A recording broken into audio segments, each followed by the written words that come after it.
Bonjour à tous, on se croirait en été en cette belle journée ensoleillée. Samedi, le soleil sera toujours parmi nous. Par contre, dimanche, de la pluie prévue, mais rassurez-vous, lundi, les éclaircies seront de retour. Vos prévisions météo en fin d'édition.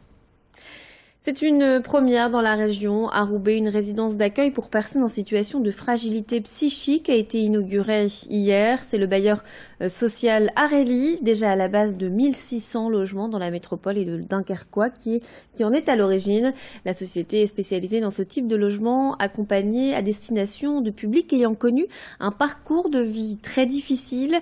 Ces 24 logements à Roubaix offrent une réelle autonomie aux résidents, souvent des personnes souffrant de psychose, de schizophrénie ou de troubles obsessionnels. La structure leur permet de bénéficier d'un suivi médical sur place, le tout pour un loyer modéré. Explication au micro de Xavier Siely.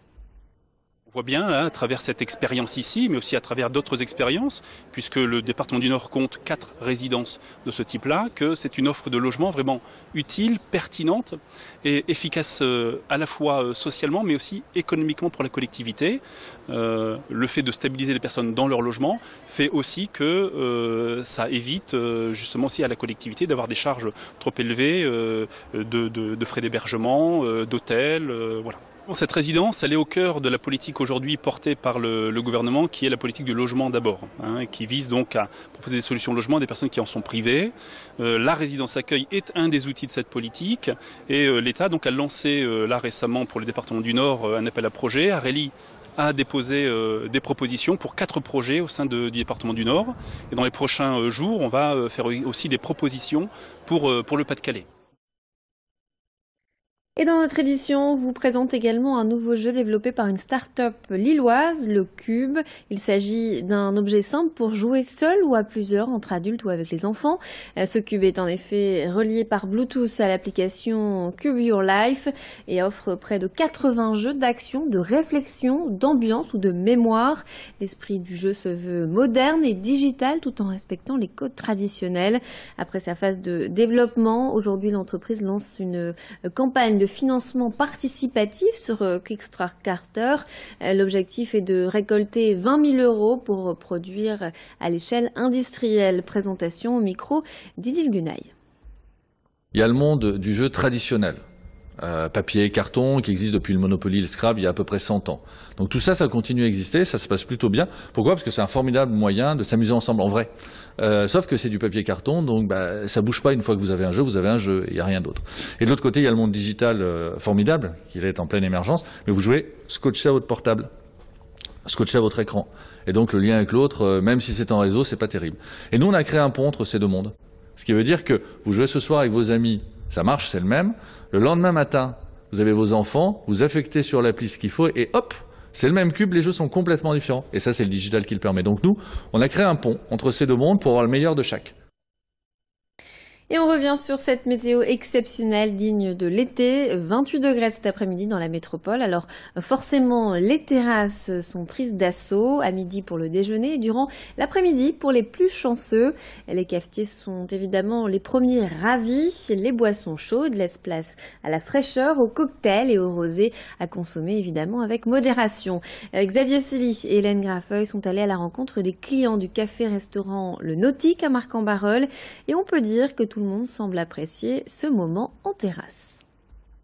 J'espère le soleil parce que c'est important. Déjà, je suis hyper blanche, donc il faut que je me bronze un petit peu. Ça me fait un peu de bien à la peau et puis au moral aussi, surtout. Parce qu'on était quand même au mois d'avril et il n'y avait pas encore du soleil, c'est sympathique. Vous mettiez un peu de crème solaire ?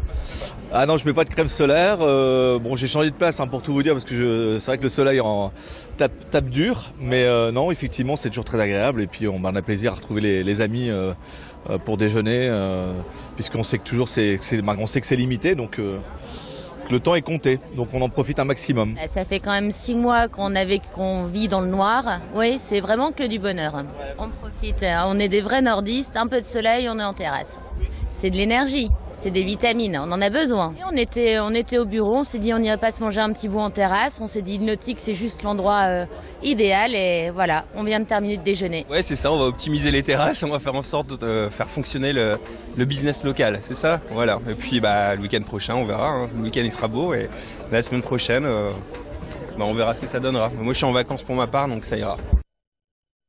Et du côté des plages, à Malo-les-Bains, on retrouve également une ambiance estivale, short, débardeur. Tout le monde s'est mis en condition pour profiter de ces premiers grands rayons de soleil. Comme vous pouvez le voir sur ces images, le front de mer est actuellement en travaux. Pourtant, ça n'empêche pas les promeneurs de profiter des terrasses de café et de la plage. Corentin Escaillère rencontrait le responsable de l'établissement La Scala, situé sur la digue. On l'écoute.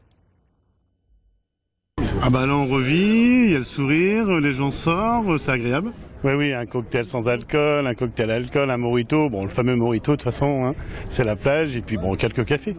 Bah là on travaille normalement, là, à la limite au niveau saison, à la limite au niveau soleil, on travaille normalement. Le taux d'occupation de la plage il est bon. Et là il faut s'adapter, il faut trouver le personnel, il faut courir et puis voilà. Exposition très attendue au musée d'art moderne et contemporain de Villeneuve-d'Ascq en mars 2019. Le LAM présentera le travail d'Alberto Giacometti, 150 œuvres au total qui retracent l'ensemble de sa carrière, de la peinture à la sculpture, en passant par la gravure. Pour annoncer cette exposition, l'une des œuvres emblématiques de l'artiste est d'ores et déjà visible dans le musée. Il s'agit de la sculpture appelée La tête de femme.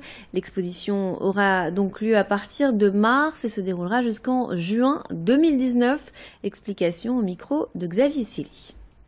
Va apprendre que finalement l'art c'est d'abord les émotions et qu'une émotion peut vous submerger et que finalement il n'y a pas besoin de connaître nécessairement ce à quoi se rattache telle et telle chose, mais que finalement c'est la force, la puissance des émotions qui va se dégager de cette grande rétrospective et que les arts visuels, finalement la culture de l'image que nous connaissons tous les jours avec nos iPhones, avec tous les réseaux sociaux, et bien finalement ces images, elles se dégagent fortement à travers ces producteurs d'images que sont les artistes.